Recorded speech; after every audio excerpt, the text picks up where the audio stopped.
Welcome to Good Morning Hospitality, your one-stop shop for the latest news, noteworthy trends, and thought-provoking discussions across the industry. From hotels to short-term rentals to all things travel and hospitality, you'll find each episode equips you with the information that you need to start your week.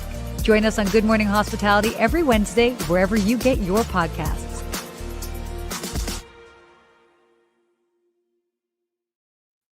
And it's a good morning. Good morning, Sarah. Steve, how are you doing today? I'm doing great. Happy Wednesday to you. I was looking forward to this. Were you? Yesterday, yeah. I was like, you know what? I need some of that early morning energy with Sarah. You get it, to get some laughs in. I'm excited to be here today. You know, we like to make sure that there's a little bit of laughs on the show here with some serious stuff. Yeah. You know, you're here in Los Angeles. You're not traveling this week. Any travels coming up? No, the only travels are just in a 4-block radius of my apartment. All right. And it's fantastic. No, you know what's so funny? It is so great being home that even my phone sent me a message yesterday saying, "You've been sleeping more than usual." I was like, okay, thanks, phone. That's not weird. But, you know. Yeah, well, that shows you how active you are. And I've got a trip coming up in about 10 days. So I'm hoping we'll talk about this later, but government shutdown stuff. Let's see if I get to my trip. I think you will. I think you will. There. So I'm excited about that. But, you know, a lot going on in our world of hospitality, a lot of reports coming out, different things in the news. Yep. We've got a great show today, I think. We do. You know, we actually have a special guest on our show. But quick before, look, Christelle is in Santa Monica. She beat us to it. Hey. Yeah. By the way, let us know where you're joining us from. I'm obviously in you can't tell, but it's not sunny Los Angeles. It's barely bright. Thanks. Here in beautiful Miami, this is like the weather that I love. That, you know, nice high 70s, breezy. That go crisp, outdoors. Crisp 78 degrees. That crisp fall Miami weather is my favorite time of year. Fantastic. Yeah. So let us know where you guys are joining us from. It's been a big week. Yeah, I was gonna say before we jump in, how are you dealing with the time change? It threw me off on Sunday. I forgot about it. Oh, wait. I totally forgot. And then I went to go for a drive down to Malibu because I haven't done that in a very long time. Immediately regretted that because I drove by all these burned down buildings. But the other side of it is I kept driving and I'm like, I was on a hike yesterday and it was definitely bright. I could not figure it out. And then finally I was like, hey, Siri, when does daylight saving start? And then Siri's like, it started today. And I'm like, cool. Look at me figuring it out at 5. Oh, it starts on Sunday, March there she is. 2026. It works. November 1st, Girl. 2026. All right, Siri, relax. Lou, good morning from Charleston, South Carolina, one of my new favorite cities. Good morning. Exactly. Yeah, so it threw me off too. I woke up, had my morning coffee. I'm like, it is brighter than normal. What's happening here? I feel a little more well rested. So anyhow, good. We're feeling more well rested. We got a great show. So should we get into it? Enough coffee talk? Yeah. So we actually have a special guest today, and we're really excited about this. We've got Meghna Maharishi, who is the Skift Airlines Reporter, and we figured no better than now to bring on Meghna, just because there is a lot that is going on in the world of air travel, and yeah, so we're looking forward to her. What she's kind of seeing and hearing on the ground. But why don't we go ahead and have her come on? Meghna, join us. Meghna, are you here? Yes, I'm here. Thanks so much for having me. So where are you joining us from? New York. New York City, where everything's going on. It seems to be the center of the universe right now with all the voting. We won't talk about politics, but it's always the center of the universe. Come on, Steve. Come on. I think Miami's coming soon. We're coming to take over that. Oh my gosh, Miami's been working on it. I don't know about that, but woo! Oh my gosh, we got Meghna. New York, LA, and Miami. Come on, Steve. We got all the cities here. So Meghna, it's great to have you here. We got to talk a little bit about you or with you backstage. But we're excited to have you on here. I think, why don't you tell people again a little bit about your background and then what you see going on in the world out there? Yeah. Yeah, I'm an airline reporter at Skift. I've been covering the airline industry for around 3 years now in total. I've been at Skift for almost 2 years. And, with airlines, it's never a dull moment. There's always something going on. So, we can talk about the government shutdown. We can talk Oh, about really anything. I feel like it's always a busy time of the year when it comes to airlines. Oh, totally. It definitely is. So, I mean, that is the big thing right now. Like for all of us that are seeing the news, I mean, I travel. Oh, so wait, actually, question for you. How often how many flights do you take? It's actually so bad. I don't really travel that much. No, Um, it's okay.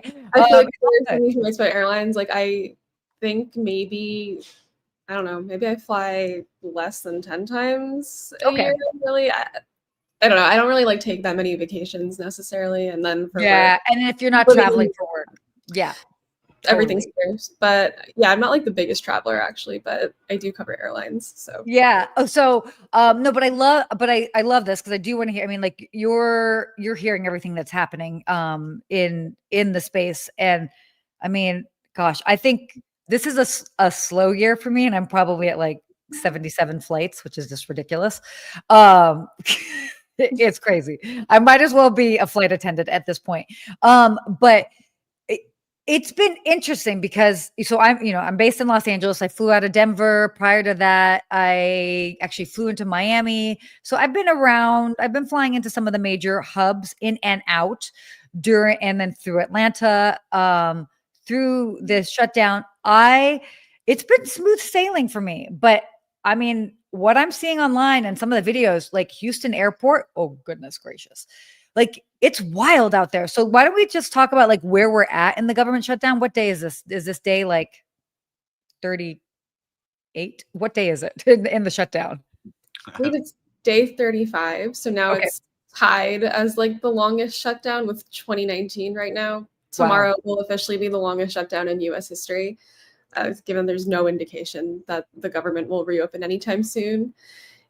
And I think as far as travel goes, I think with 2019, it pretty much ended when they had to close LaGuardia for a few hours because air traffic controllers weren't showing up. And then there were delays at airports like Atlanta and Philly and Newark. Mhm. And then I think Congress just had to come together and reopen the government. This time around feels very different because we have been seeing staffing shortages at various airports, like at different days throughout the shutdown, but I Mhm. don't think it really has compelled Congress yet to come to some sort of solution. So it's really unclear how long it will last. And I think as far as travel, kind of just have to hope you're lucky pretty much. Yeah, and are you seeing any like specific data on like cancel flights or delays, or is there anything kind of number wise that you're noticing as you're doing the reporting? So it really varies just by the day. And like there are a lot of delays at airports that are due to like other reasons, such as construction, for example, and not necessarily because of a staffing shortage. However, the percentage of delays that are caused by staffing shortages has increased throughout the shutdown. I think there have been some days where 40% of the delays out of airports across the country are a result of staffing shortages, which is very high. And like, I think the average is normally around 5% of those delays are a result of staffing shortages. So it definitely has been magnified during the shutdown. But I mean, again, like it just really changes by the day. Like, I think if you ask an average traveler at the airport or somebody who has traveled a lot throughout the shutdown, they would probably tell you their experience at the airport has mostly been normal and they haven't really been stuck in anything, unless maybe there was also really bad weather or something like we saw in New York Mhm. Yeah. last. There was the rain and everything. Yeah. So actually, so interesting. So my cousin was flying from Salt Lake through Atlanta to New York because she was going to come there to go and support her friends running in the marathon. And she got to Atlanta and then couldn't get to New York. And by the time they like delayed her flight and like finally put her on another flight, she was like, "This is ridiculous. I'll be in New York for 12 hours. Not worth it." So she basically spent the night in Atlanta and turned around and went right back home. But I mean, we also saw in Houston, I mean, those were some crazy lines and I don't Like know, it's 4 hour interesting. lines I was showing, yeah. Yeah, right? That was insane. So I don't know if I went to the airport and I saw that, I would turn around and go back home and be like, I got to figure this out if I could. I don't I know have a if question then for Meghna on this. So, what are the airlines saying about this? Have you heard any of the airlines coming out or any of the CEOs of the company saying anything yet? Or are they just waiting on the government to fix things? How are they dealing with this? So the major airlines at this point, they're pretty much advocating for what the Republican side wants with this shutdown, which is for Democrats to pass that clean spending bill, which will just reopen the government short term. They'll probably have to come back to it in a few months and negotiate something new. But that's pretty much what the industry right now overall is supporting. Last week, the CEOs of United Airlines and American Airlines attended an event at the White House where they met with the vice president to discuss the impact of the shutdown on aviation. And then publicly, when they were facing press, they all pretty much said that they wanted Congress to pass that short-term spending bill now because they were afraid that the longer air traffic controllers go unpaid, the worse staffing shortages will get. Air traffic controllers have already missed one paycheck, which was on October 28th, and they received a partial paycheck on October 14th. But there is like a worry that now if they miss like a second paycheck, who's going to show up to work? And then also, if this goes on until Thanksgiving travel, which I think now is becoming more of a real possibility, and it is something that has been discussed with Republican leadership in Congress and everything too. Now there's like a real worry as to like how that could snarl what would be a pretty busy holiday travel period and what has, been becoming a very busy holiday travel period over the last few years. And you mentioned holidays, and Sarah, I'll let you come in after because I was thinking about it as I was driving by the airport the other day. You have UPS and FedEx and Amazon and all those kind of flights as well going in and out. Have you heard anything on how like that may affect like packages and gifts? Black Friday coming up. Anything in that world that you're seeing? So far, I haven't heard anything about the shutdown necessarily being like a major issue when it comes to like cargo necessarily. Although obviously the UPS, they did announce that they are doing a ton of layoffs right now, but they are also expecting a pretty busy holiday season. So I don't know. I haven't heard too much on that end, but I will say, at least on the passenger side, I mean, for the most part, it's been okay to travel. Like, it's still relatively safe and everything too. Like, that hasn't changed since the government shut down. The problem is you just don't know when you're going to enter the airport, and then it just so happens maybe none of the air traffic controllers show up, and then your flight is delayed for hours until somebody does show up, because that is what happened in Orlando last week, for example. I think there were no air traffic controllers on their shift I think on a Thursday night, and it caused like kind of like a cascade effect of like delays that just sort of spilled everywhere. Yeah, I mean, we're seeing from our live reporter Christelle on the ground. She's saying that my direct flight from Fort Lauderdale to LA was canceled and rescheduled with a stop in Atlanta, leaving an hour and a half earlier with an hour layover and arriving an hour later. Major inconvenience. And then there's LA's Terminal 4 and 5 remodel with exploding emoji. Yes. Yeah, I mean, look, you can see you book a direct flight, and then all of a sudden you have to stop somewhere, and it's starting to get more and more. And if we're seeing it with Christelle, we'll see what happens with my flight in a couple of days. There's a lot going on out there. So, what do you think, Meghna? What do we leave our viewers with here and listeners? Where do you think this will be going, just from all the tea leaves that you've been seeing and all the reporting you've done over the last couple of years? Right now, I think the shutdown has just generally been so unique compared to other shutdowns, where even this time around, it doesn't necessarily even seem as if air traffic controllers are, able to bring like an end to it. So right now, it just seems as if you can expect more of the same, and you kind of just have to like hope you're lucky that when you go to the airport, there aren't like a ton of delays, or that the TSA wait time is fine. Like, I think for the most part throughout the shutdown, the TSA wait times haven't really ballooned, although we did see it go up to like 4 hours, I think, out of Houston a few days ago. So like there are those off chances that can happen. It might get worse though during the holidays, with everybody traveling to go back home to see family for Thanksgiving, and then also, if at that point like air traffic controllers would have missed 2 paychecks, on track to miss a 3rd paycheck. I mean, like that could really be a bad scenario. But I guess also it's really just like a wait and watch type of game, and if Congress will come to some sort of deal on this, or some sort of way to at least just pay the air traffic controllers so this isn't a concern during the shutdown.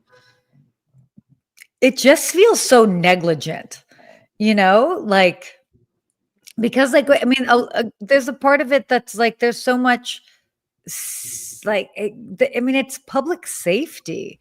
I don't know. I get so many mixed, or not mixed. I get strong feelings about it, but it's wild. I mean, I'm curious to see like what's going to be the tipping point, um, if Yeah. at all. It will be. I think what Megna's been saying, it's going to get louder and louder. What Christelle is saying, that will multiply by millions of people traveling. Holidays, if you mess with people's families and holidays and memories that they're going to make because they couldn't get somewhere for a wedding. Like I have a wedding during that weekend I have to fly to. Like these are things that will really make people get really loud and say, hey, get this together or you're out. And voting, is the way to do it. So it will be interesting to see how this continues to go. But on a more serious note here, Meghna, you get to cover all the airlines. Yes. Are there anything that excites you out there that you're seeing that you love about these airlines, or something that really you're like, wow, this is very cool, or stands out to you because you get to study this every day? Yeah. Great question. I mean, I don't know. There's like so many different things. I guess like one of like the big themes that we've been seeing for maybe the past 2-3-ish years at this point has been like premium is everything. And it's really interesting to see even like US airlines, which I don't think have had historically that perception of necessarily being the most premium, especially if you're comparing them to something like an Emirates or whatever. Sure. Nowhere near that. But it's interesting to see like how they're now really kind of pushing in on premium. And like we saw like the Delta One lounge open in JFK like a year ago, and I think that, at least to me, because I got a tour of it when it opened, that was very impressive for like a US airline to have a lounge like that, offering like a restaurant and having all these amenities where you can get your suit like dry cleaned before your flight, or like you get to take like a special elevator to your gate. Like we haven't like seen like that level of premium, I think, in a long time. And like now it's just interesting to see that resurgence. I think even United, they're rolling out basically a cabin that is like first class, but they're not calling it first class. It's just like an elevated version of their Polaris suite too.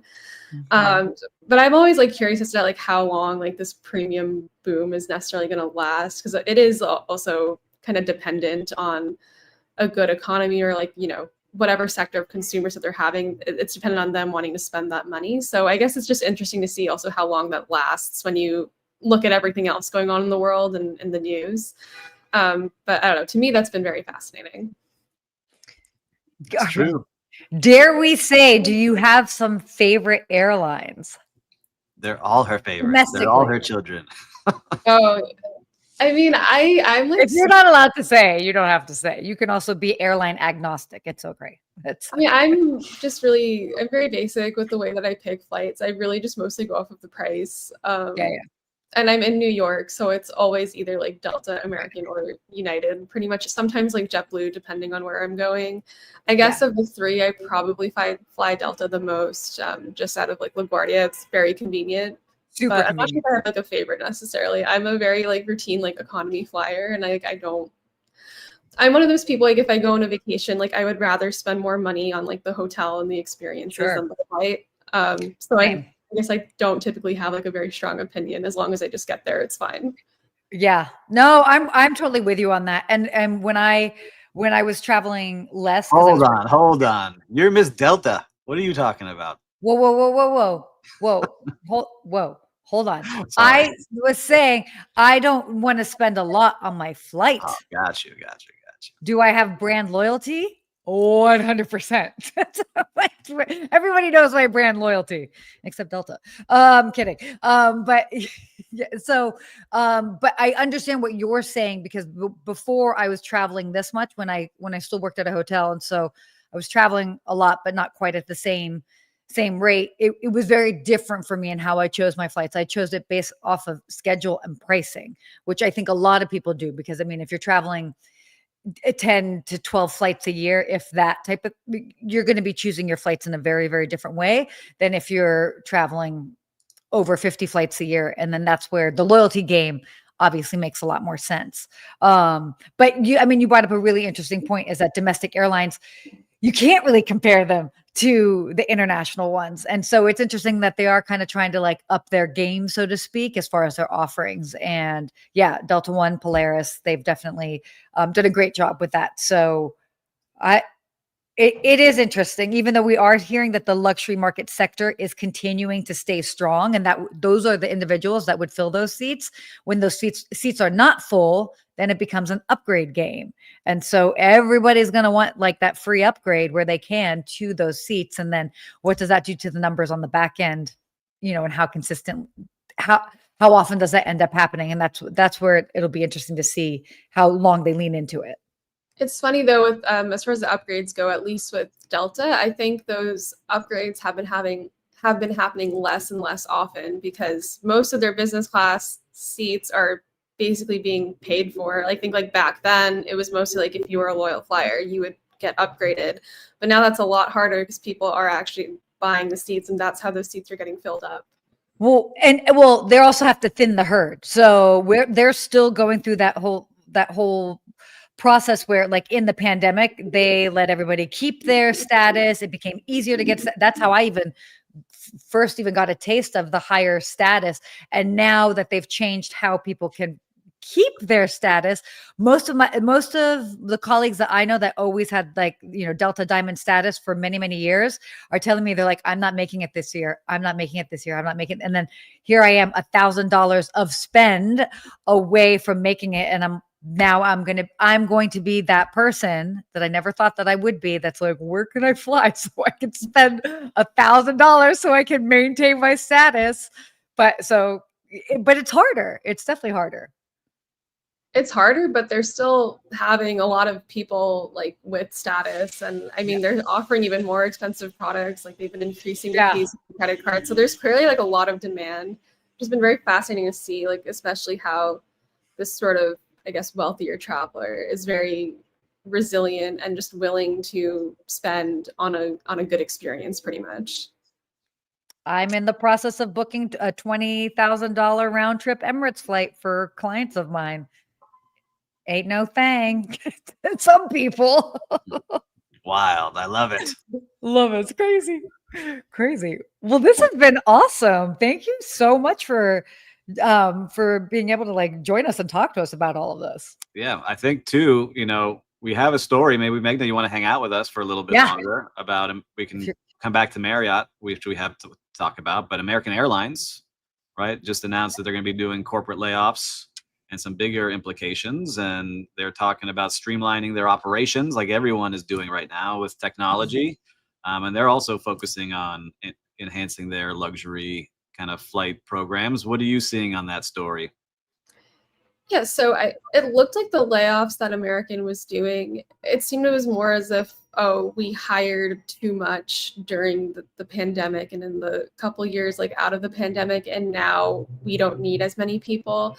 It seems as if a lot of the cuts are mostly affecting like tech roles. At least like if you go in any forums, it seems like a lot of people who are like, I worked in IT or in tech at American and I got laid off. Like that seems to be what's mostly being affected. But there are also, I think, other like more support roles and communications roles and people in finance who are also being affected by these layoffs. There isn't really like an exact number of how many people American is laying off, or at least like they haven't put that information out there. But it is kind of coming during a time in the industry where hiring has really slowed down following the pandemic. And I think now also just generally like airlines have been looking at ways to cut costs in any way that they can. I mean, like Southwest, I think months ago, they laid off 15% of their corporate workforce, which is pretty big. And that was like the first time they've ever done like layoffs, I think ever, especially to that scale in their company's history. And then also, I think another thing that's kind of coming out now is also AI and like potentially what jobs can AI do that they maybe don't necessarily need a human to do. We've been seeing a little bit more of that as well with like Lufthansa saying that they want to cut 4,000 jobs by 2030. And then United also mentioned on their earnings call that they eliminated around like 4% of management roles as a result of AI, and they plan on making more cuts in 2026. Yeah, I smile when I see this because of operational streamlining. It's because they're using AI technology, right? It is all of those positions that, like Sarah, we talked about it last show, and we got to see a lot of this live where hotel tools that are coming out where you think you're speaking to a human. It sounds like you're talking to a human and they're responding to you on the phone. And then that tool is then sending a message to the department that needs it. So those 2 jobs right there that are now gone, just in that one little funnel of operational streamlining. So I think we're going to see this more and more. So if you're listening to me out there, if you're entering data, if you're just taking phone calls, start learning how to use new tools or to become more efficient, because you will be operationally streamlined out of your role in hospitality. So, anyway, that's my soapbox, my TED talk here, because I think it more and more across every industry. It's happening all over the place.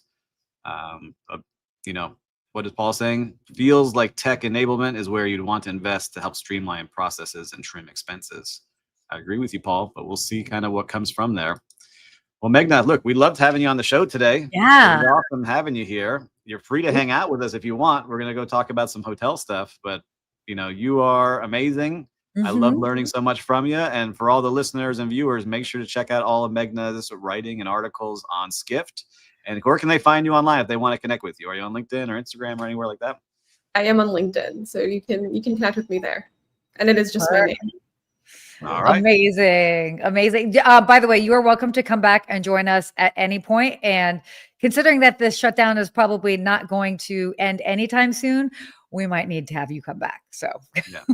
I'm flying 4 times. I'm flying 4 times this month, so I'll let you know what I see. I mean, good luck. Good luck. I love it. Good luck, Steve. Good luck. I'm gonna need it. I never fly. Now I picked this month to fly, and look what happens. Amazing. All right. Well, thank you, Meghna. Sarah, thank you, Meghna. Let's get into what Marriott's doing. What do you see in this Marriott report?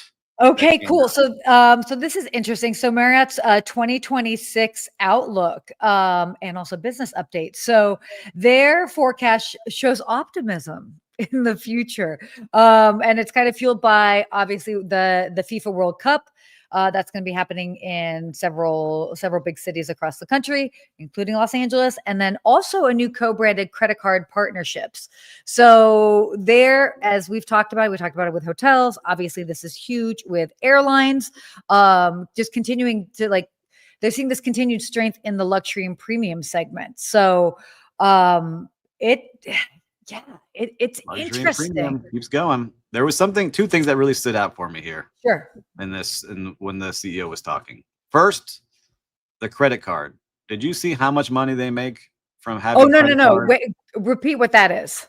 All right. So Marriott has a program where they have their loyalty points and they have credit cards, right? And so those credit cards are run by Chase and also by American Express. And Marriott gets paid for their brand to be on those cards. Nothing else.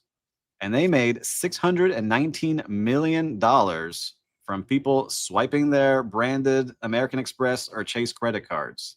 They didn't have to lift a finger operationally. They didn't have to do anything to earn that money other than have points available. And then the craziest part is they get to double dip. So when that guest checks in to one of their Marriott hotels, they also get a payment from that room, from that hotel owner, because it's part of the Marriott, revenue or the reservation generation fee. So it's just an amazing way. It just shows me. I was so impressed. I actually deep dived into it. I was like, you have a brand and you can create awareness. You get paid just to have that brand that people respect on that credit card. Isn't that crazy? And now they're going to have Chase and American Express renegotiate, go back and forth. And so that $619 million is going to increase. I'll bet we're going to see $1 billion deal. Oh, easily. And I've mentioned this before, but I interviewed somebody on a podcast many years ago, and it was he broke down the loyalty business and he was saying with airlines in particular, they make more money from the credit cards than they do from the actual airlines. So there might be time to bring him back on and have that conversation, because this is wild. And of course, in times like this, these bigger brands are obviously going to double down on areas that they can make money in other ways than necessarily just whether it's heads and beds or all of that stuff. So those are some staggering numbers. It's very. You think what Marriott has done? I'm so impressed with their business model. They own none of the land or buildings for the most part, right? For the most part, yep. They collect fees for management. They collect fees on the reservations. They collect fees on the credit cards. They collect fees on a lot of different things, but there's very little risk on a lot of their program because they don't own the land or the buildings in a hotel like a normal hotel operator would have. But the one thing in there that showed was a little concerning, right? They Hmm. get paid bonuses and extras on performance of those hotels based off of the bottom line. That dropped this year. So even though they're making more on the top, they didn't get hit those bonuses. Why? Because labor is getting more expensive, supplies are more expensive, food and beverage is more expensive. So at the bottom line, they're not seeing that profitability number that would trigger them getting more fees and bonuses. So it's something to keep an eye on as we continue on. Yeah, it's just such interesting time. It's so wild because it all depends on who you're talking to as far as what they're forecasting. And obviously every business is going to try and make like future forecasting look good, and it depends on how you focus and where you focus your business. It can really impact that. So Like every business got to survive on the bottom line. There's ways to fluff things up with yep, revenue per available room yep, and how much you're going to grow on the top. It's what can you actually bring down at the bottom. So exactly. interesting from this report. But yeah, credit card game is really interesting. Totally. So I know we're kind of Or like, anyway, yeah, yeah, should we quickly touch on this next topic? I think so. We could talk Yeah. about this one. Mhm. Okay, cool. So soil carbon credits, the travel industry's sustainability shift. So the travel and hospitality brands have been really investing in soil carbon credits to meet emissions goals and kind of appeal to those eco-conscious travelers. So how are they doing that? They've got farmers generating credits through regenerative practices like covering cropping and reducing tillage. Also for hotels, this represents like a kind of like a new model when it comes to sustainability partnerships. So, purchasing or sponsoring local carbon offsets. But of course, yeah, this is interesting. I feel like you've got a lot to say about this, considering the projects and stuff that you've got Oh working yeah, you on. know, I'm investing in the farm hospitality Yep. industry right now, where we're building our buy project on a hotel on a farm, and so we're excited to see that. And we see a lot of these things now. A lot of people pitching us different products about sustainability and how to offset certain things and partner with people. And Hmm. I hope a lot of them are real, right? But we're starting to see a lot of them that may be a little bit of fluff, and I think that's what some of the industry is starting to see, like where bad actors who are polluting the air can buy offsetting credits for air and planting trees. And I started learning about some of them, and not everyone's on the up and up. So this is a way to kind of like hopefully make it even more local, so you can see like I want to offset in the community that my business is in versus I want to buy credits where they're planting trees in another country that doesn't really affect my neighborhood, right? So I saw a Yeah. lot of those things as I've been learning about it. So this one seems to be doing that. And so I hope that it really does make an impact because there are so many people out there. But I go back to having, when we talked about the cruise ship, and I forgot which cruise line it was, the CEO said, look, we need to go back to truly having clean energy, not offsetting and things that are kind of greenwashing. So Totally. I think that's where we need to get to versus buying these credits, but it's better than nothing. That's how I look at it. Yeah, no, agree. Couldn't agree more. And again, it is not just happening in hotels and hospitality. I mean, it's happening in a lot of industries. Yeah. So, as you mentioned, cruising and I mean, even electric vehicles. So, yeah, it's definitely fascinating for sure. Okay, why don't we do a quick real-time recap? What have you seen out there on the streets of hospitality? Listen, I haven't traveled this week. I took it easy, but I will say something. I've tried to be a good neighbor this Okay. week. I've been going for long runs and walks in my community park out here. And the last 2 walks I've been on, a little kid has kicked the ball into the street. And I say, hey, kid, stay on the sidewalk. Parent, I'll go get it. I'm already over here. I go in the street, pick up the ball, bring it back to the boy. Say, hey, enjoy the rest of the day. Just a little kindness ripple, something that was built in us from hospitality.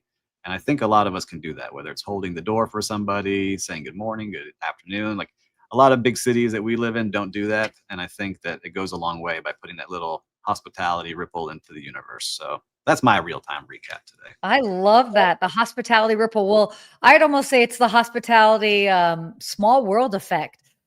Interesting. I've been booking a lot of travel for some of my clients, and I actually have been booking one of the last properties that I worked at, and it's been so cool giving a call to the hotel, and it's like some of the same people still answer the phone, and to just know that like they're just going to go ahead, they're going to ex- exceed expectations and make sure that they are well taken care of. But it's been that reminder of this is a small world, and you never know whose paths you're going to cross with, whether it's in similar roles or completely different roles. But for me, I love that. For me, it reminded me, sorry, of my hospitality family.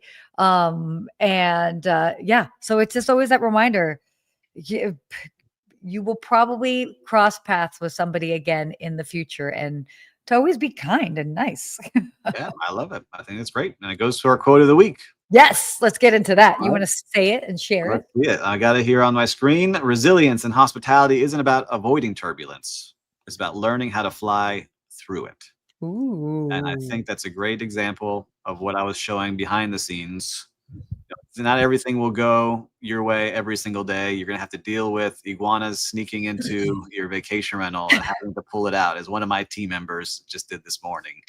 That was not something on the bingo card we had today, but you just never know. And you do things the best you can, and always do it leading with kindness. Like Lou was saying, it never costs you anything. So I enjoy that very much. Nope. Oh my gosh, it's such a great quote. Yes, and being kind never costs you anything. It's interesting times, and I think that's also a really great quote considering we are going through turbulent times. Yeah. Well, you did, and we had a great show today. I'm curious, listeners and viewers, if you're watching on the live, did you like us having Meghna as a guest on? Should we have some more professionals and reporters and people in the industry on? Let us know in the comments if you liked it or not. I did very much. I'm not sure about you, Sarah. I'm sure you did. Of course. Are you kidding me? I love that. having people on that, just like some of the different reporters that just can really help us do a deep dive. So yeah, I love doing a deep dive on certain segments, and we learned a lot today. And I know you definitely learned a lot. And so listeners and viewers, if we learned something, your friends will too. So make sure to send them this episode. Subscribe if you haven't. You can find us on Skift and on all streaming platforms. We love coming to you live every single Wednesday. That we do. So until next week, Sarah. Stay hospitable. Oh, we will get it. it. Oh my gosh, we'll get it on track one day. Bye.